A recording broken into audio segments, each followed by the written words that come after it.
नमस्कार दोस्तों। देश की पुकार यूट्यूब चैनल में आपका हार्दिक स्वागत है। दोस्तों, इस वीडियो को आखिर तक देखें और प्लीज़ इस यूट्यूब चैनल को लाइक सब्सक्राइब करना और बेल आइकन दबाना नहीं भूलें। दोस्तों, आपको पता ही है कि राजस्थान में अब चुनावी माहौल है और चुनावी सरगर्मियां बहुत तेज़ी से बढ़ती जा रही हैं। जैसे जैसे चुनाव करीब आ रहे हैं वैसे वैसे नेताओं के दौरे भी बढ़ते जा रहे हैं। इसी श्रृंखला में प्रधानमंत्री नरेंद्र मोदी की एक सभा राजस्थान में प्रस्तावित है। दरअसल यह सभा पहले नागौर में होनी थी। किसान निधि योजना के तहत सीधे किसानों के अकाउंट में धन ट्रांसफ़र किया जाना था। तो नरेंद्र मोदी इसकी शुरुआत नागौर से राजस्थान में कर रहे थे। तो अब यह माना जा रहा था कि इससे राष्ट्रीय लोकतांत्रिक पार्टी के जो संयोजक हैं, सांसद हैं नागौर के, उनको कहीं ना कहीं ये संकेत मिला कि उनको निश्चित तौर पर इसका कुछ ना कुछ राजनीतिक फ़ायदा होने वाला है।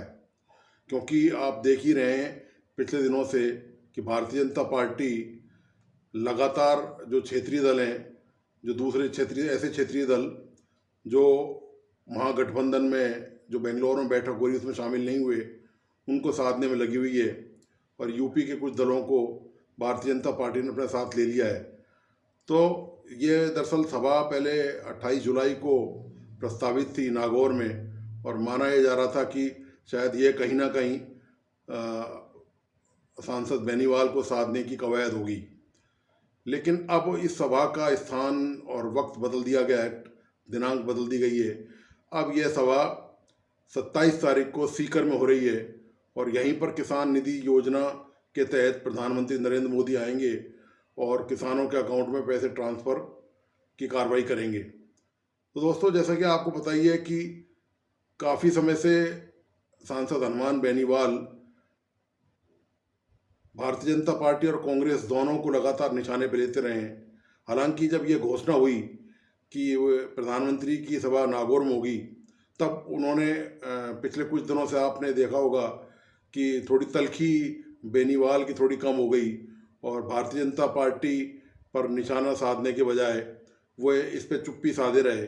लेकिन अब लगता यही है कि जब सभा का स्थान बदल गया है तो वापस बेनीवाल हुंकार भरेंगे।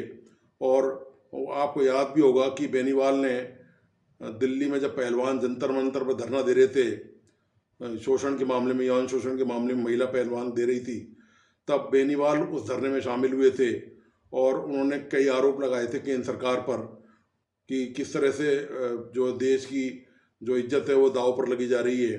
और इस तरह के तमाम आरोप पहले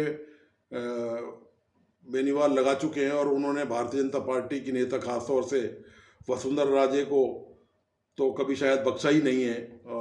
लगभग सभी सभाओं में उनके खिलाफ जमकर उनकी आलोचना की है, उनकी भर्त्सना की है, उनकी खिलाफत करने में कोई कोर कसर बाकी नहीं रखी है। तो अब ये माना यह जा रहा है कि ये जो सभा है सीकर में, ये केंद्रीय मंत्री ने इस सभा की घोषणा अभी तो ऑफिशियल तौर पर नहीं की है, लेकिन माना यह जा रहा है कि पूरी तैयारियां सीकर में हुई हैं। केंद्रीय मंत्री कैलाश जो हैं वो सीकर में तैयार हैं और पार्टी के जितने भी पदाधिकारी हैं वहाँ पर सक्रिय हो गए हैं और सभा 27 जुलाई को होगी। दरअसल सीकर का भी एक राजनीतिक पेच है। सीकर में 8 विधानसभा सीटें हैं और इन सभी सीटों पर कांग्रेस का कब्जा है। सन 2018 के चुनाव में नरेंद्र मोदी की सभा के बावजूद, प्रधानमंत्री की सभा के बावजूद भी भारतीय जनता पार्टी एक भी सीट हासिल नहीं कर सकी। तो अब कवायद ये की जा रही है कि सीकर की सभा के बहाने निशाना जो है चुनाव पर लगाया जा रहा है, कांग्रेस की तरफ लगाया जा रहा है निशाना, कि किसी भी तरह से भारतीय जनता पार्टी अपना यहाँ पर जो सत्ता समीकरण है, जो जीत का जो समीकरण है, वह शायद बदल सके। तो दोस्तों, कुल मिलाकर बात यह है कि बेनीवाल जो सांसद हैं उनको फ़िलहाल तो कोई फ़ायदा नहीं होने जा रहा और अब देखना यह है कि वो अपनी मुहिम जो उन्होंने पिछले कुछ दिनों से केंद्र सरकार के खिलाफ, बीजेपी खिलाफ और नरेंद्र मोदी खिलाफ एक तरह से स्थगित कर रखी थी, वे अब उसको क्या नई धार देते हैं और किस तरह से वो प्रतिक्रिया व्यक्त करते हैं। तो दोस्तों, आपको आज का विश्लेषण कैसा लगा, प्लीज़ अपने लाइक्स और कमेंट्स मुझ तक ज़रूर भेजिए और इस यूट्यूब चैनल को लाइक सब्सक्राइब करना और प्लीज़ बेल आइकन दबाना नहीं भूलें। धन्यवाद, नमस्कार।